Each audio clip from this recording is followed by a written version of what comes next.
بسم الله الرحمن الرحيم ومن ورائهم برزخ إلى يوم يبعثون صدق الله العليم.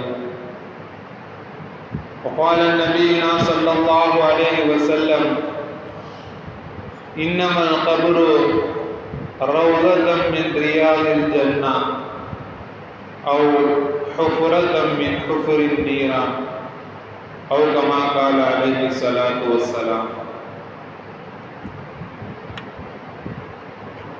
அனைத்து புகழும் அல்லாஹ் ஒருவனுக்கே உரித்தாகட்டுமாக.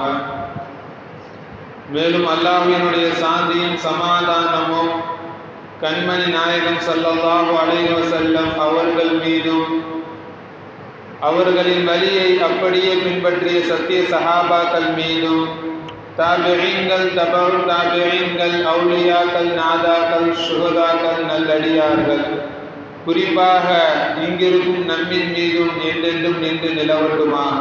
ஆமீன். கண்ணியத்திற்குரிய அல்லாஹ்வின் அடியார்களே, நாம் வாழக்கூடிய இந்த வாழ்க்கை என்பது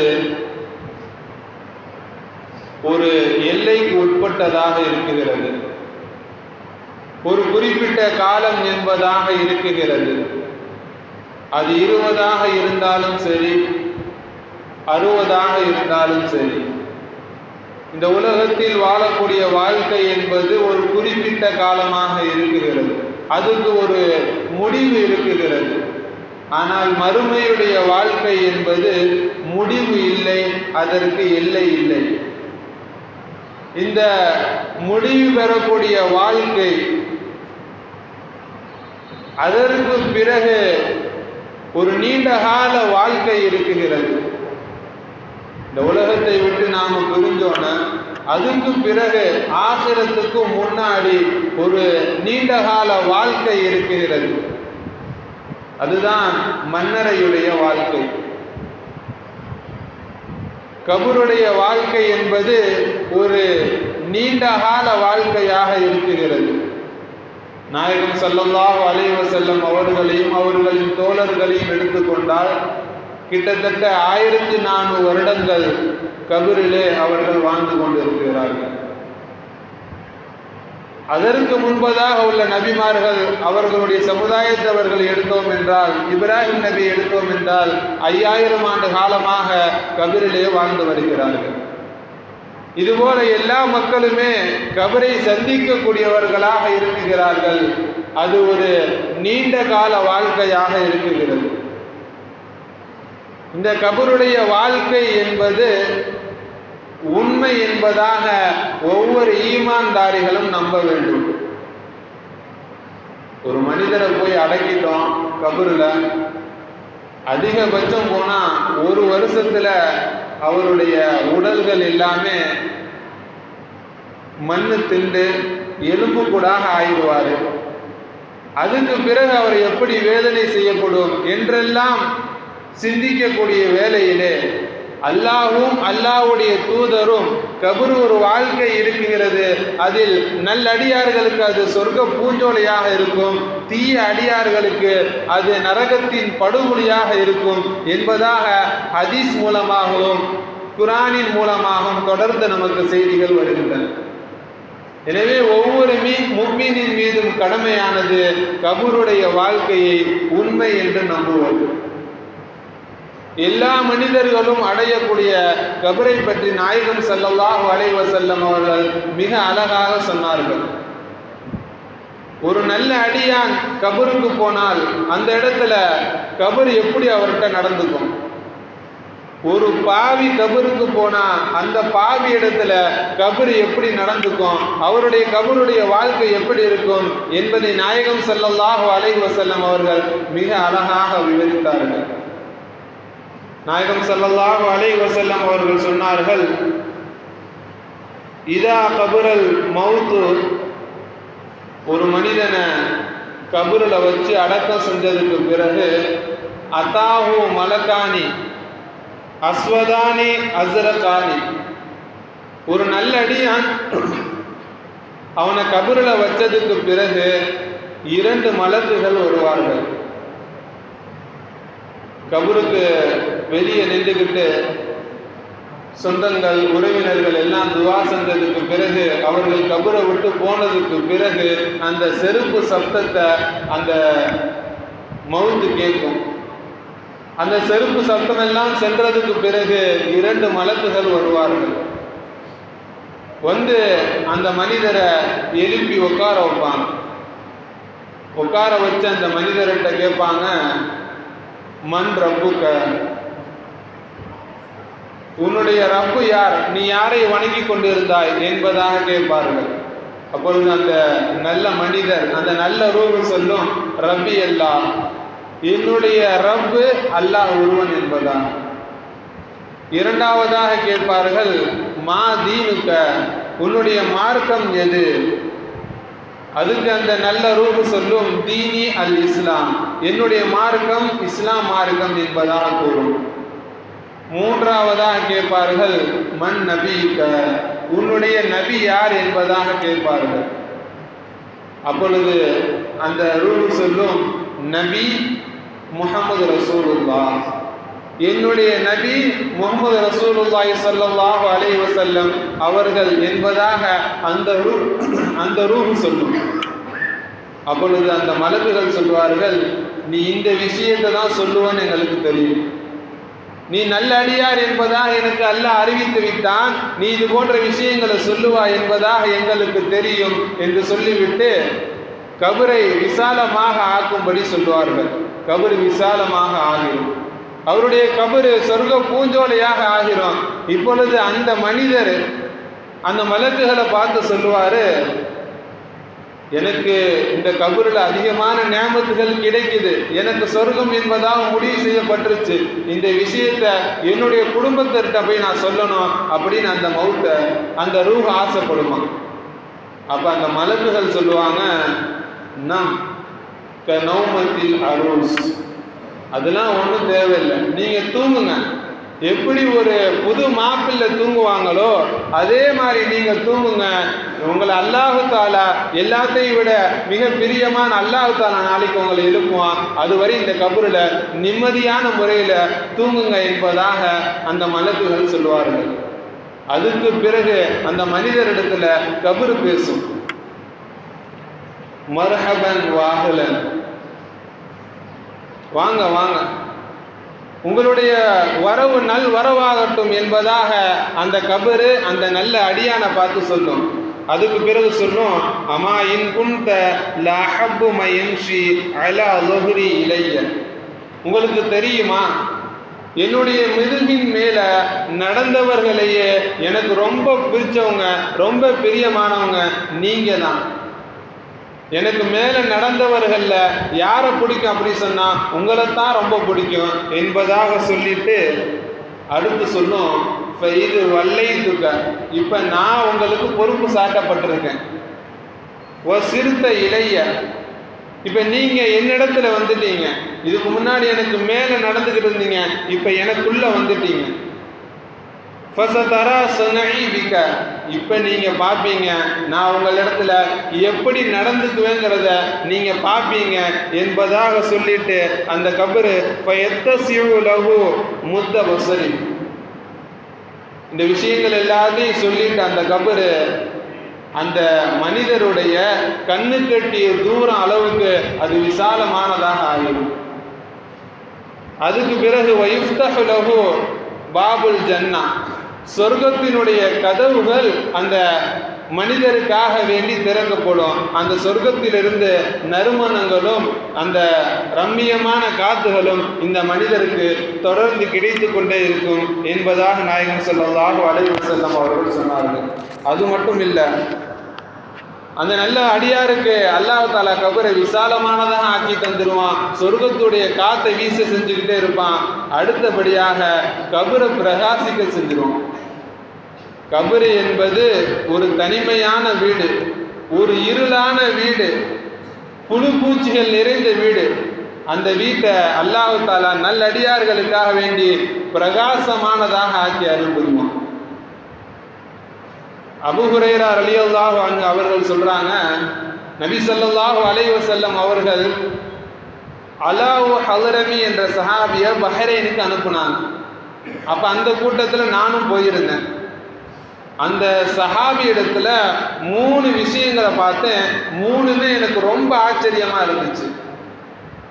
அந்த 3 விஷயமும் எனக்கு ரொம்ப ஆச்சரியமாக இருந்துச்சு என்பதாக சொல்லிட்டு 3 விஷயங்களை சொன்னாங்க. அதில் ஒன்று, அவர் பஹ்ரைன்லேருந்து நாங்கள் வரக்கூடிய சமயத்தில் அவர் வஃபாத் ஆயிட்டார். பாலைவன மணலில் நாங்கள் இருக்கோம். எங்களால் அந்த மணலை தோண்ட முடியலை. இப்போ அல்லாஹு தாலா அந்த இடத்துல மட்டும் ஒரு மேகத்தை வர வைக்கிறான். அந்த இடத்துல மட்டும் மழை பெய்யும். மழை பெஞ்சோன்னே எங்களுடைய வாள்களை கொண்டு அதை தோண்டணும். ஓரளவுக்கு மேலே எங்களால் தோண்ட முடியலை. தோண்டிக்கிட்டே இருக்கக்கூடிய சமயத்தில் தோண்டி முடிக்கிறோம். அவங்களுடைய கபரு பிரகாசமாக இருக்குது. இன்னும் அவரை வைக்கல, ஆனால் அதுக்கு முன்பதாகவே அவருடைய கபரு பிரகாசமாக இருந்துச்சு. எங்கே இருந்து இந்த ஒளி வருது என்பதாக பார்க்குறோம். அதனுடைய இடம் நீண்டுக்கிட்டே போகுது. அப்போ நாங்கள் விளங்கிட்டோம், இவர் அல்லாஹ்வினுடைய நேசர், இவர் அல்லாஹ்வுக்கு மிக பிரியமான ஒரு அடியான். எனவே அல்லாஹ் தாலா நல்லா பார்த்துக்குவான் என்பதாக அந்த இடத்துல நாங்கள் உணர்ந்தோம் என்பதாக சொன்னாங்க. இந்த 3 விஷயத்துல இதுவும் ஒரு முக்கியமான விஷயம். அவருடைய கபர் என்பது வெளிச்சமானதாக ஆகிவிட்டது என்பதாக கூறினார்கள். எனவே ஒவ்வொரு நல்ல அடியார்களும் கபரில் வைக்கப்படக்கூடிய சமயத்தில் அல்லாஹ் தாலா மிக அழகான முறையில் அவர்களிடத்தில் நடந்து கொள்ளும். அவருடைய கபர் அல்லாஹ் தாலா விசாலமாக்குவான். அவருடைய கபரில் அல்லாஹ் தாலா பிரகாசமாக ஆக்குவான். சொர்க்கத்துடைய காத்துகளை வீச செய்வான். அது மட்டும் அல்லாமல் நபி ஸல்லல்லாஹு அலைஹி வஸல்லம் அவர்கள் சொன்னார்கள், நல்ல அடியார்களுக்கு கபூரில் இருக்கக்கூடிய சமயத்தில் காலையிலையும் மாலையிலையும் சொர்க்கத்தை காண்பிக்கப்படும். ஒவ்வொரு காலையிலையும் ஒவ்வொரு மாலையிலையும் இந்த இடத்துக்கு தான் நீங்கள் போக போறீங்க, சொர்க்கத்துக்கு போக போறீங்க என்பதாக அந்த மனிதருக்கு ஆர்வமும் ஆவலும் தொடர்ந்து பண்ணிக்கொண்டே இருக்க வேண்டும்.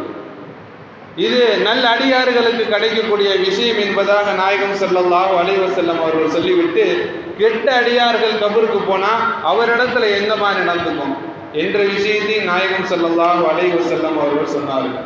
அந்த மனிதரையும் கபரில் வச்சோன்னே 2 மலக்குகள் வருவாங்க. 2 பேரும் கருமை நிறமாக இருப்பார்கள். டார்க் ப்ளூ என்பதாக சொன்னார்கள். ரொம்ப கடுமையான ஒரு ஊதா நிறத்தில் இருப்பாங்க. வந்து அந்த மனிதரை உட்கார வைப்பாங்க. அந்த கெட்ட மௌத்தை, அந்த கெட்ட ரூஹை உட்கார வச்சு அந்த ரூஹ் இடத்துல கேட்பாங்க, மண் ரப்புக்க, உன்னுடைய ரப்பு யார் என்பதா? அப்ப அந்த ரூஹு சொல்லுமா, லா அதிரி, எனக்கு தெரியாது, என்னுடைய இறைவன் யார் என்பது எனக்கு தெரியாது என்பதாக சொல்லும். 2வது கேள்வி கேட்பாங்க, மா தீனுக்க, உன்னுடைய மார்க்கம் என்ன என்பதாக. அதுக்கும் அந்த கெட்ட மௌத்து சொல்லும், லா அதிரி, எனக்கு தெரியாது. 3வதாக நாயகம் ஸல்லல்லாஹு அலைஹி வஸல்லம் அவர்களுடைய உருவத்தை காண்பிச்சு, நாயகம் ஸல்லல்லாஹு அலைஹி வஸல்லம் அவருடைய உருவத்தை காண்பிச்சு, இந்த மனிதர் யாருன்னு தெரியுமா என்பதாக கேட்கப்படும். அப்ப அதுக்கும் அந்த ரூஹ் சொன்னோம், இவர் யாருன்னு எனக்கு தெரியாது, இவரை பற்றி மக்கள் சொல்லிக்கிட்டு இருந்தாங்க, ஆனால் எனக்கு தெரியாது என்பதாக சொன்ன உடனேயே அந்த மலக்குகள் ஒரு சம்பட்டி வச்சிருப்பாங்க, ஒரு ஆயுதத்தை கொண்டு வந்திருப்பாங்க. அந்த ஆயுதத்தை எடுத்து அந்த மௌத்தை தாக்குவாங்க, அந்த ரூஹை தாக்குவாங்க. நாயகம் ஸல்லல்லாஹு அலைஹி வஸல்லம் அவர்கள் சொன்னார்கள், அந்த சம்பட்டி, அந்த ஆயுதம் எந்த அளவிற்கு உறுதியானது அப்படின்னு சொன்னால், அந்த ஆயுதத்தை எடுத்து ஒரு மலையில ஒரே ஒரு அடி அடித்தா போதும், அந்த மலையே தூள் தூளாயிரும். அந்த அளவிற்கு ஒரு ரொம்ப ஸ்ட்ராங்கான ஒரு ஆயுதத்தை வச்சு அந்த கெட்ட மையத்தை தாக்கப்படும் என்பதாக சொன்னார்கள். அதுக்கு பிறகு கபரு பேசுமா, லா மர்ஹபன் வலா அஹ்லன், உன்னுடைய வரவு கெட்ட வரவாக ஆகும் என்பதாக சொல்லிவிட்டு மேலும் சொல்லுமா, என்னுடைய முதுகின் மேல, நீ பூமிக்கு மேல நடந்தவர்கள்லையே எனக்கு ரொம்ப பிடிக்காத மனுஷன் நீ ஒரு ஆள் தான், எல்லாத்தையும் விட எனக்கு பிடிக்காத மனிதர் நீ தான். இப்ப நீ என்னிடத்துல வந்துட்ட, அல்லாஹ் என்கிட்ட ஒப்படைச்சிட்டான், இப்ப நான் உன்னை என்ன பண்றேன் பாரு என்பதாக சொல்லிட்டு அந்த கபரு அந்த மனிதனை நெருக்குமா. நாயகம் ஸல்லல்லாஹு அலைஹி வஸல்லம் அவர்கள் இந்த விஷயத்தை சொல்லும் பொழுது அந்த கபரு இப்படி நெருக்கும் என்பதாக சொன்னார்கள். 2 கையை நபி ஸல்லல்லாஹு அலைஹி வஸல்லம் அவர்கள் விரல்களை சேர்த்து சொன்னாங்க, இப்படி அந்த கபரு அந்த கெட்ட மையத்தை நசுக்கும் என்பதாக நாயகம் ஸல்லல்லாஹு அலைஹி வஸல்லம் அவர்கள் சொன்னார்கள். அதுக்கு பிறகு அவர் மீது 70 பாம்புகள் சாட்டப்படும். அந்த கெட்ட மௌட்டின் மீது 70 பாம்புகள் சாட்டப்படும் என்பதாக நாயகம் ஸல்லல்லாஹு அலைஹி வஸல்லம் அவர்கள் சொல்லிட்டு அந்த பாம்பு எந்த அளவிற்கு ரொம்ப மோசமானது என்பதையும் கூறினார்கள். அதுல ஒரு பாம்பு இந்த உலகத்துக்கு வந்து ஒரு மூச்சை இழுத்து விட்டுச்சு அப்படி சொன்னா இந்த உலகமே நாசமா போயிடும். அந்த அளவிற்கு மோசமான பாம்புகள் 70 பாம்புகள் அந்த கெட்ட மையத்தின் மீது சாட்டப்படும் என்பதாக நாயகம் ஸல்லல்லாஹு அலைஹி வஸல்லம் அவர்கள் சொன்னார்கள். மேலும் சொன்னார்கள், நரகத்துடைய வாசல் அவருக்காக வேண்டி திறந்து வைக்கப்படும். அதனுடைய நச்சு காற்றுகளும் வெப்ப காற்றுகளும் தொடர்ந்து இந்த மனிதனுக்கு வீசிக்கொண்டே இருக்கும் என்பதாக சொல்லிவிட்டு மேலும் கூறினார்கள், ஒவ்வொரு காலையிலேயும் ஒவ்வொரு மாலையிலேயும் அந்த மனிதனுக்கு நரகத்தை பற்றி காமிக்கப்படும். இந்த இடத்துக்கு தான் நீ போக போற, இந்த இடத்துக்கு தான் நீ போக போற. ஒரு மனிதனுக்கு கிடைக்கக்கூடிய ஒரு அதாபுகள்ல இதுவும் ஒரு பெரிய அதாபு. நீ நரகத்துக்கு போக போற, நீ நரகத்துக்கு போக போற என்பதாக அந்த மையத்துக்கு தொடர்ந்து அச்சுறுத்தல் செய்யப்பட்டுக்கிட்டே இருக்கும். அபூ ஹுரைரா ரலியல்லாஹு அன்ஹு அவர்கள் தினமும் 2 தடவை ரொம்ப சத்தம் போட்டு சொல்லுவாங்களாம், ஃபிரௌனுக்கும் அவனுடைய குடும்பத்தாருக்கும் நரகம் காட்டப்பட்டுருச்சு. காலையில் எந்திரிச்சு சொல்லுவாங்களாம், இந்த நேரத்தில் ஃபிரௌனுக்கும் அவனுடைய கூட்டத்தாருக்கும் நரகம் காண்பிக்கப்பட்டிருக்கும். அதே போல் மாலையில் சொல்லுவாங்கன்னா ஃபிரௌனுக்கும் அவனுடைய கூட்டத்தாருக்கும் நரகம் காட்டப்பட்டிருக்கும் என்பதாக சொல்லுவாங்களாம். எதை வச்சு சொல்றாங்க அப்படின்னு சொன்னா, அல்லாஹ் தஆலா குர்ஆன்ல சொல்றான், அன்னாரு யுரதுன அலைஹா உதுவ வஅஷியா. ஃபிரௌனுக்கும் அவனுடைய கூட்டத்தார்களுக்கும் காலையிலேயும் மாலையிலேயும் நரகம் காட்டப்படும் என்பதாக அல்லாஹ் தஆலா சொல்லுவான். அதை வச்சு அபூ ஹுரைரா ரலியல்லாஹு அன்ஹு அவர்கள் தினமும் காலையிலேயும் மாலையிலேயும் ஃபிரௌனுக்கும் அவனுடைய கூட்டத்தாருக்கும் நரகம் காண்பிக்கப்பட்டுச்சு என்பதாக தொடர்ந்து சொல்லிக்கொண்டே இருப்பாங்க. அந்த அளவிற்கு ஒவ்வொரு மனிதனும் யோசிக்க வேண்டிய சிந்திக்க வேண்டிய மிக முக்கியமான இடம் இந்த கபரு. நல்ல மனிதர்களுக்கு நபி ஸல்லல்லாஹு அலைஹி வஸல்லம் அவர்கள் சொன்னார்கள், இன்னமல் கபரு, கபரு 2 தான். கபருங்கிறது 2 தான். ரௌதத்தம் மின் ரியாதில் ஜன்னா, ஒன்று சொர்க்க பூஞ்சோலையா இருக்கும், அல்லது ஹுஃபுரத்தம் மின் ஹுஃபுரின் நார், அல்லது நரக படுகொலியா இருக்கும். இது அல்லாம வேறு எதுவும் இல்லை என்பதாக நாயகம் ஸல்லல்லாஹு அலைஹி வஸல்லம் அவர்கள் சொன்னார்கள்.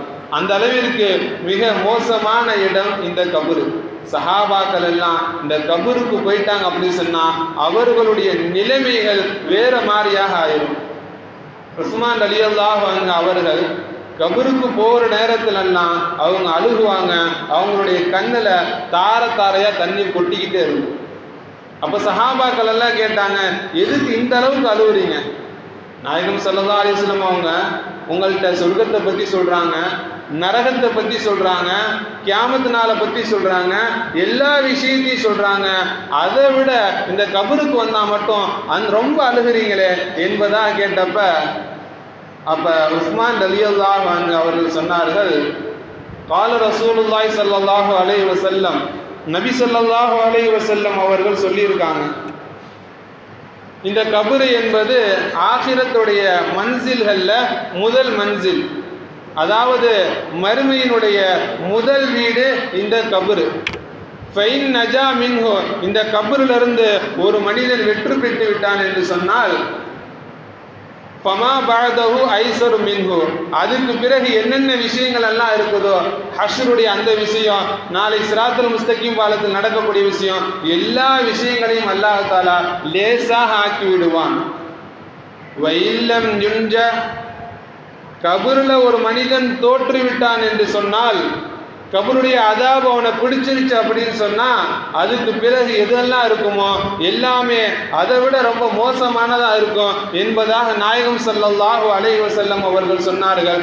அதனால தான் நான் இந்த அளவிற்கு கபரை பார்க்கக்கூடிய நேரத்தில் நான் அழுகிறேன் என்பதாக சொன்னார்கள். மேலும் நாயகம் ஸல்லல்லாஹு அலைஹி வஸல்லம் அவர்கள் சொன்னார்கள், மா ரஅய்து மந்தரன் கத்து இல்லா வல் கபரு ஹுவ அஃலவு. நான் எந்த ஒரு விஷயத்தையும் இந்த அளவிற்கு மோசமான ஒரு காட்சிகளை எங்கேயுமே நான் பார்த்ததில்லை, அது எல்லாமே கபரில் நடக்குது என்பதாக நாயகம் ஸல்லல்லாஹு அலைஹி வஸல்லம் அவர்கள் சொன்னார்கள். நபி ஸல்லல்லாஹு அலைஹி வஸல்லம் அவங்க மேராஜில் சொர்க்கத்துக்கு போயிருக்காங்க, நரகத்துக்கு போயிருக்காங்க. எல்லா விஷயங்களையும் அல்லாஹ் தஆலா அந்த இடத்துல நபி ஸல்லல்லாஹு அலைஹி வஸல்லம் அவர்களுக்கு காண்பிச்சான். இந்த மாதிரி சொர்க்கம் இருக்கும், இந்த மாதிரி நரகம் இருக்கும், இந்த அதாபுகள்லாம் நடக்குது என்பதாக நாயகத்திற்கு காமிச்சாங்க.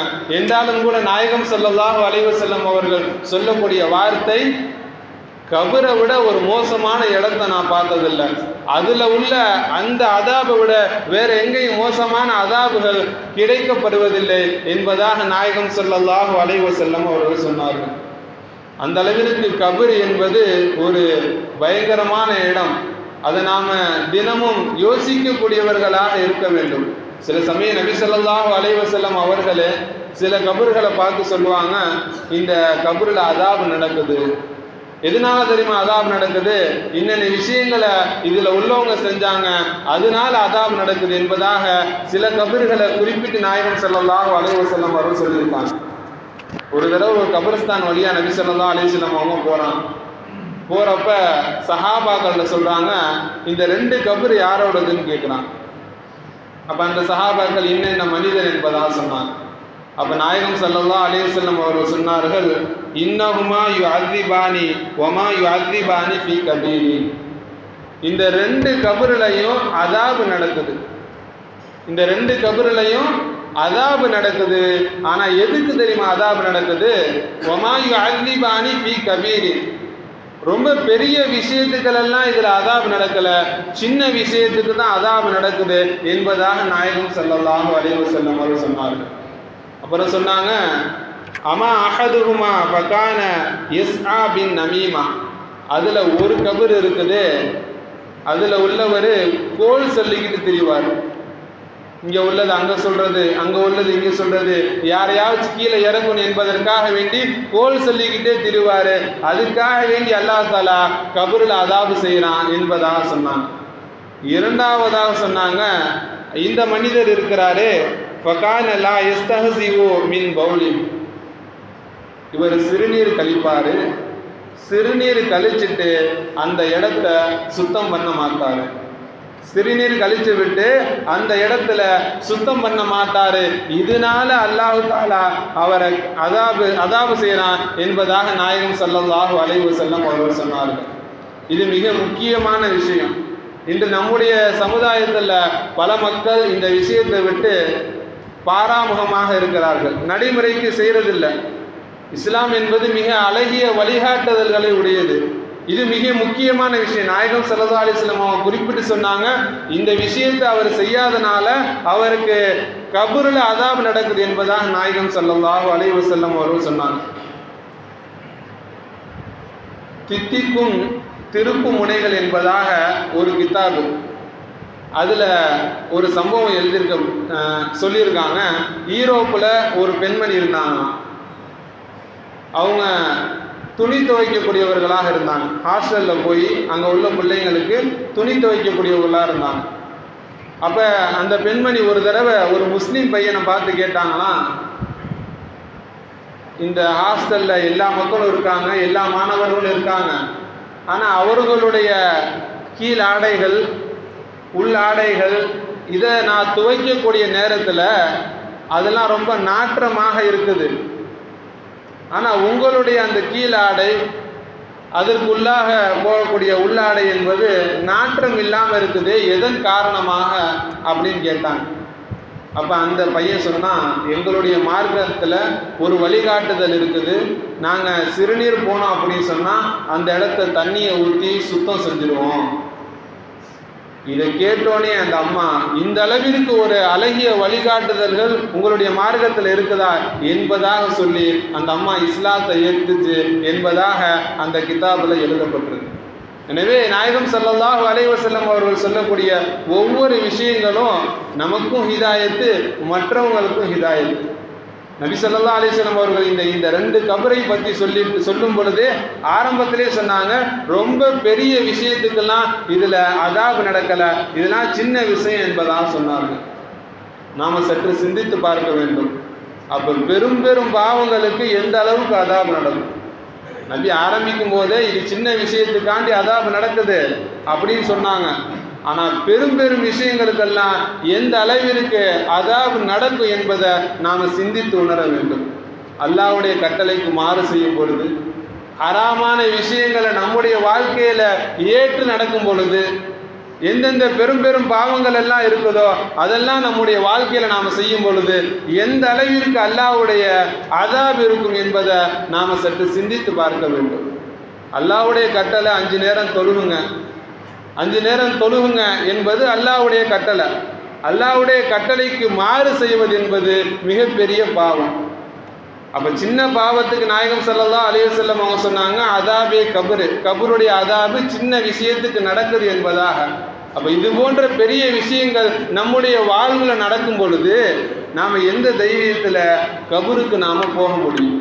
நபி ஸல்லல்லாஹு அலைஹி வஸல்லம் அவங்க சொன்னாங்க, கபருடைய அதாப் இருக்குது, இதை ஜின்களையும் மனிதர்களையும் தவிர எல்லா விஷயங்களையும் கேட்குது.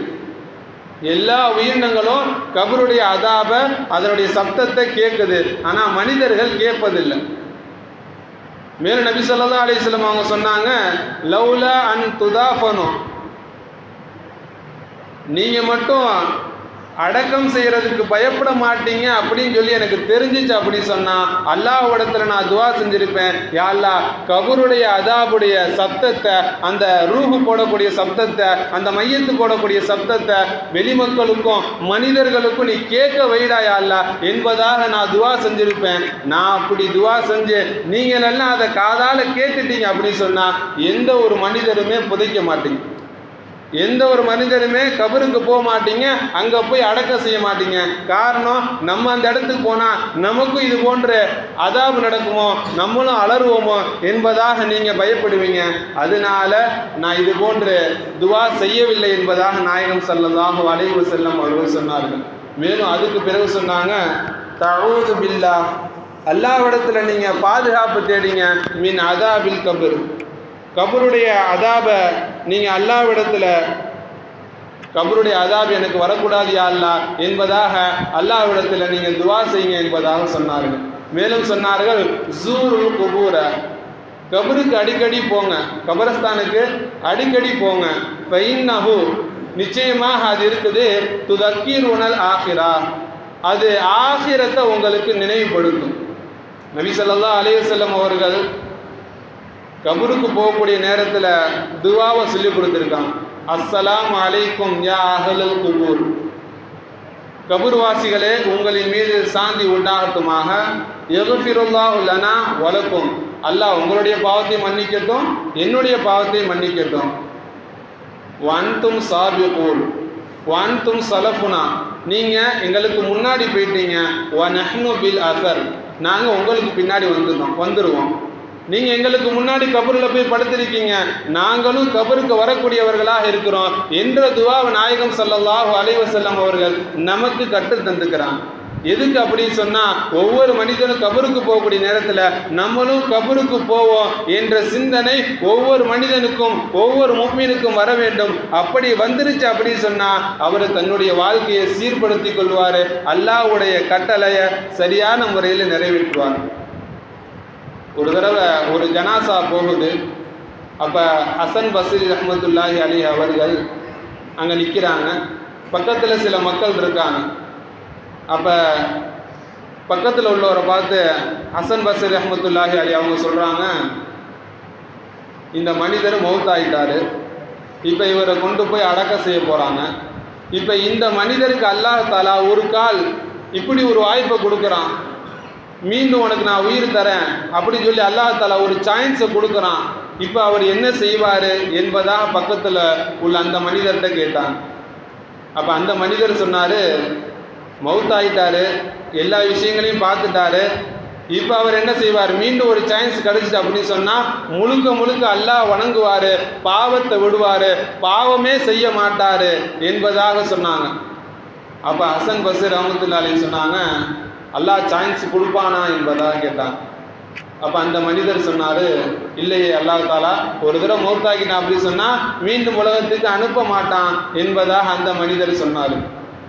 அப்போ ஹசன் பஸ்ரி ரஹ்மத்துல்லாஹி அலைஹி அவங்க சொன்னாங்க, அப்போ அல்லாஹ் தாலா உங்களுக்கு சான்ஸ் கொடுத்துருக்கான், நீங்கள் இன்னும் மௌத்தாகல, நீங்கள் இன்னும் மௌத்தாகல, உங்களுக்கு இன்னும் வாழ்க்கை இருக்குது, உங்களுடைய கபருடைய வாழ்க்கையை நீங்கள் சரி செஞ்சுக்கலாம், அதனால நீங்கள் தொடர்ந்து அமல் செய்யுங்க, மௌத்தானதுக்கு பிறகு மீண்டும் ஒரு சான்ஸ் கிடைக்காது, எனவே வாழக்கூடிய வாழ்க்கையில் நீங்கள் சரியான முறையில் அல்லாஹ் வணங்க, உங்களுடைய கபரை நீங்கள் சொர்க்க பூஞ்சோலையாக ஆக்கி கொள்ளுங்க என்பதாக ஹசன் பஸ்ரி ரஹ்மத்துல்லாஹி அலைஹி சொன்னாங்க.